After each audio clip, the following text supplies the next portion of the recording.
Graduated college, I've started a family, I've started a business before, I've done all sorts of cool stuff, but getting sober and staying sober is the toughest thing that I've ever had to do. It has literally, taken everything away from me multiple times. It eventually cost me my marriage, just like hell on earth.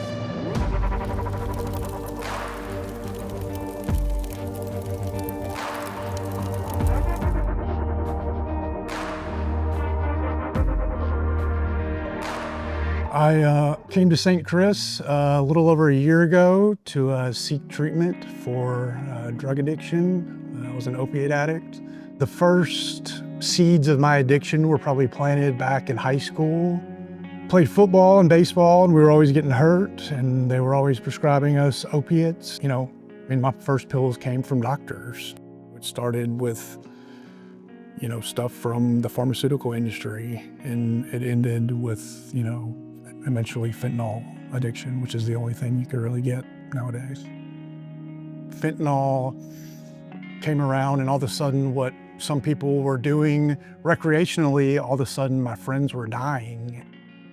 I can name 25 people that I've known from high school, college, and then I've met in treatment centers that are now dead because of fentanyl. I've almost died of fentanyl, had a fentanyl overdose 5 years ago. Spent 3 months in the hospital. I had to learn how to walk again, had to learn how to talk again. I was as close to death as you can be and actually make it. It takes months just to start to feel normal again, to start to sleep, eat, use the restroom normally. Like it affects your entire body. You go into what's called acute opiate withdrawal, which is like hell on earth. The withdrawals are crazy. Like in the past, if I tried to get off just a regular opiate, I would just jump on some Suboxone, and I'd be cool, keep it going. But it throws you into these rapids where like everything hits you all at once. The first time, it was Christmas and I went back home, and I had so much, and I was like, okay, if I do this much, it'll last me the whole time where I get back. But obviously, Christmas night I was done, so I tried to do some Suboxone, and I was feeling like sick instantly, and I didn't know what it was. So I kept doing more Suboxone. So I was to the point to where like I could barely move. The only thing I wanted was just to get high again, just to get out of this feeling, Like even just thinking about it just gives me chills, It's bad. My name is Brandy Klingman. I am a clinical psychotherapist and a treatment center owner. Now, I've been in the industry for about 20 years, and today I'm here to talk about my experience professionally and personally with fentanyl. So someone coming in will come in high as a kite, probably on opiates or fentanyl or any other drug, and they will need to detox. And that detox off of fentanyl or any opiate is gonna look about the same. We're going to utilize Suboxone usually, or any other kind of buprenorphine, and they will slowly taper off of the buprenorphine over time. Even once they're off of the Suboxone or they're completely off of fentanyl and opiates, they still feel a weighted, like heavy wet cement type of approach to life. It's hard to feel joy, it's hard to feel light, everything feels really bogged down, and that can last weeks. And so you can imagine if someone's not in an extended treatment program, then over those period of weeks, they have a high potential for relapse. Longer term treatment has better outcomes. And it's like a dopamine deficiency in your brain. You just don't feel good, you are unhappy, depression, anxiety, and it can last anywhere from, 3 months up to like 2 years after you get off of opiates for your whole system to totally restart. For somebody that's used to feeling good every day, that's a very tall order to ask them to feel, like crap for 2 years. It's very difficult.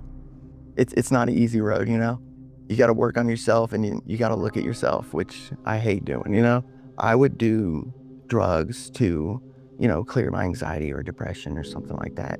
And I never thought like I could do it without drugs. I was pretty much just afraid to do anything, like afraid to commit to a job, afraid to commit to a relationship, you know. It's just all that stuff just scared me, and drugs gave me comfort from it. There's a humongous number of people with substance use disorders whose initial motivation to use drugs and alcohol is to overcome either a history of trauma or an anxiety disorder or a depressive disorder or maybe more of a severe bipolar disorder or even schizophrenia. And there's no doubt that early trauma can really affect somebody's brain and somebody's likelihood to go on to develop not only substance use disorder, but other psychiatric conditions that are that need to be treated downstream when they get older. Before, mental health was on one side and addiction was on the other.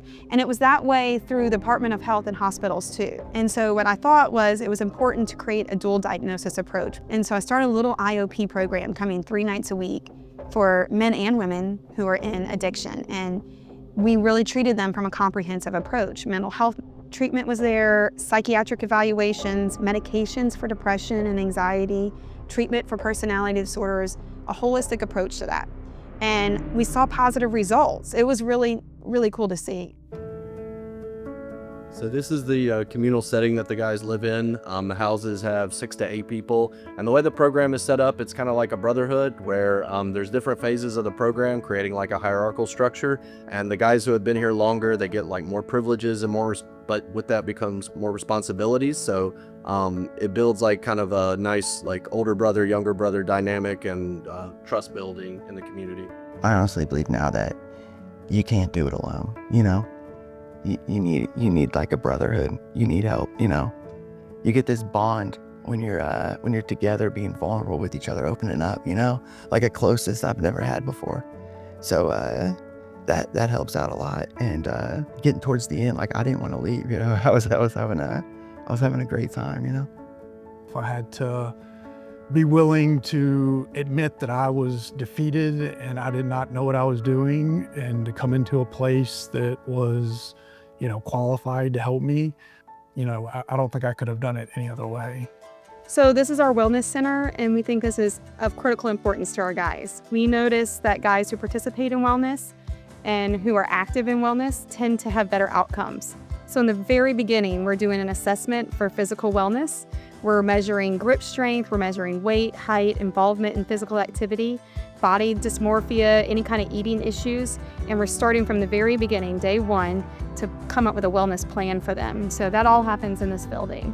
And then once they're recovered, they can come back here and work out here and stay in our gym, even after they've graduated the program.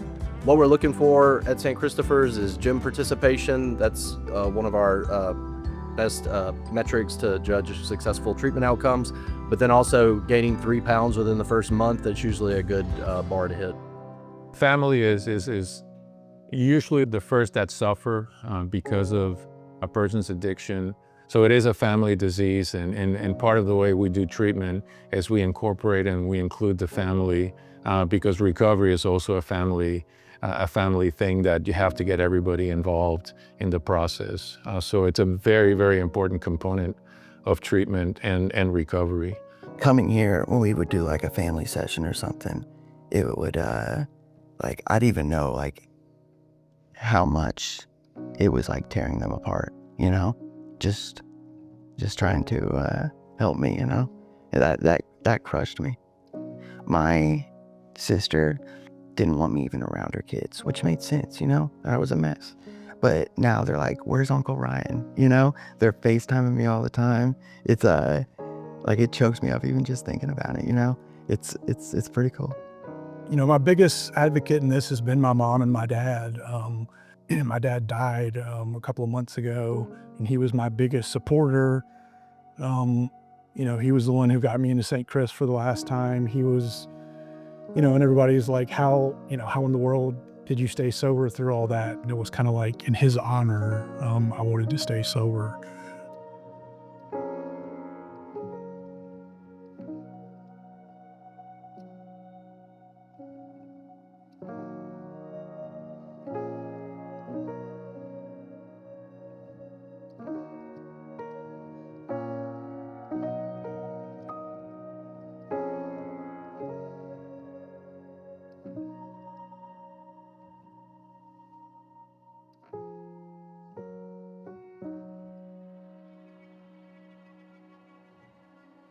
you.